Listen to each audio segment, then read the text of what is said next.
Meanwhile, the hunt for the origin of the virus has intensified. A question that we've been asking for more than a year now has suddenly become the top agenda of governments. Did the virus come from a lab? Is this a made-in-China pandemic? Investigations are on to find an answer to these questions. Last week, US President Joe Biden ordered an investigation. Now, the British intelligence agencies say the lab leak theory is plausible. It's feasible, they've said. Plus, there are new studies that claim that they have new evidence. Here's the latest one. It's a 22-page paper, parts of which were reported by a British news website over the weekend. What does it say? It says the Wuhan virus has, quote-unquote, no credible natural ancestor. In other words, the Wuhan virus is not natural in its origins. How do we know that? Apparently, the virus shows characteristics that it was manipulated in a laboratory. Now, here are the arguments presented in the paper. It says that this virus has some, quote-unquote, unique fingerprints. Here's how researchers explain this. The virus has a backbone of a natural coronavirus, the kind of coronavirus found in Chinese caves. So the basic structure of the Wuhan virus is natural, but the rest of it is altered. The virus has been spliced onto a new spike. Let's try to understand this. You must have seen images, digital recreations of the virus, like the one that you see on your screen right now. So there's a basic body, and then there are spikes, and they appear like a crown on the virus. They act like hooks, these spikes, and they bind the virus to a cell of the human body.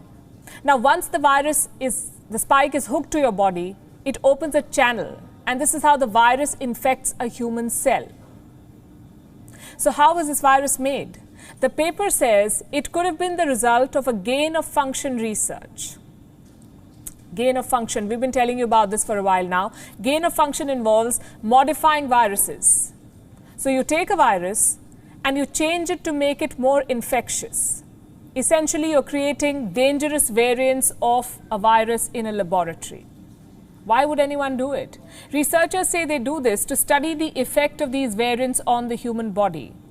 But there's no telling how these viruses and altered viruses can then be used. There is a growing belief that the Wuhan Institute of Virology was conducting gain-of-function research into bat coronaviruses. This claim is at the center of this new investigation, or many investigations that are being conducted, where bat coronaviruses altered in the Wuhan lab. That is the question. And did they leak from there? It's hard to say for sure. There is still no evidence. These are, at best, theories. And this particular study has still not been published in full. This study was conducted by two researchers. One is British professor Angus Dalgleish. He teaches oncology in London. He was also a candidate for the UK Independence Party, or UKIP, in the 2015 parliamentary election. The second researcher is Norwegian scientist Dr. Birger Sorensen. Now, they made the first claim of a lab leak last year, but none of the major academics or journals have published their study. Why does it matter? Because that's how it works. For any scientific study to be taken seriously, it needs to be first published in a journal, and the work needs to be evaluated. This is called a peer review, which basically means an assessment of the validity, the quality, and the originality of the research.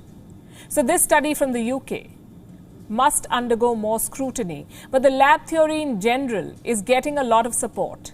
After the US government, the British intelligence has backed it. They believe that a virus leak is, quote-unquote, feasible, and they're hunting for clues. This assessment was reported on Sunday. It led to a statement from the British vaccine minister. He has demanded a full investigation from the World Health Organization. Back in America, former Secretary of State Mike Pompeo has made fresh claims. He says that the Wuhan lab is engaged in military activity. Of what kind? He did not say that, but Pompeo believes that researchers in the Wuhan laboratory are working on something for the People's Liberation Army, the Chinese army, and there is a connection between this pandemic, the Wuhan lab, and the Chinese military. This is also something that we reported last year.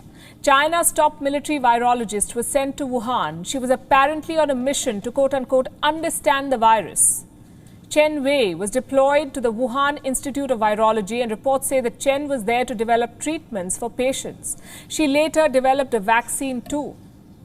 The Chinese military has been taking a frontline role in medical research. Reports say that since 2015, the Chinese military has ramped up recruitment of scientists. Why does the PLA need scientists? It sees them as part of the strategy to modernize the military, as they put it.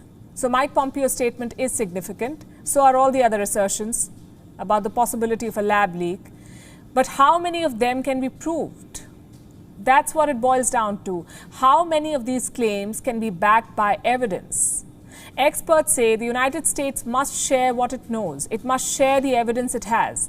A health expert affiliated to the World Health Organization is the latest to make this demand. This is Dr. Dale Fisher. He chairs the Global Outbreak Alert Response Network. This is a network of more than 250 technical institutions. They track global outbreaks. Dr. Fisher says the possibility of a lab leak is quote-unquote not off the table. But it remains unverified.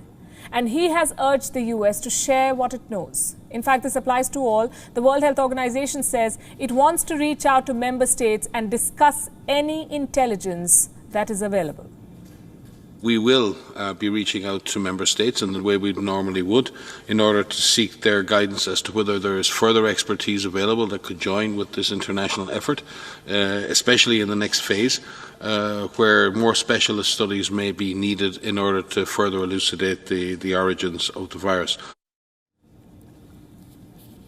America, Britain, WHO, independent researchers, they're all talking about the virus leaking from the Wuhan lab. The chorus has rattled China. It is relying on offense as the best form of defense. It is slinging mud, accusations and conspiracy theories on critics. Today, it called the growing demands for a probe a quote-unquote hidden political agenda.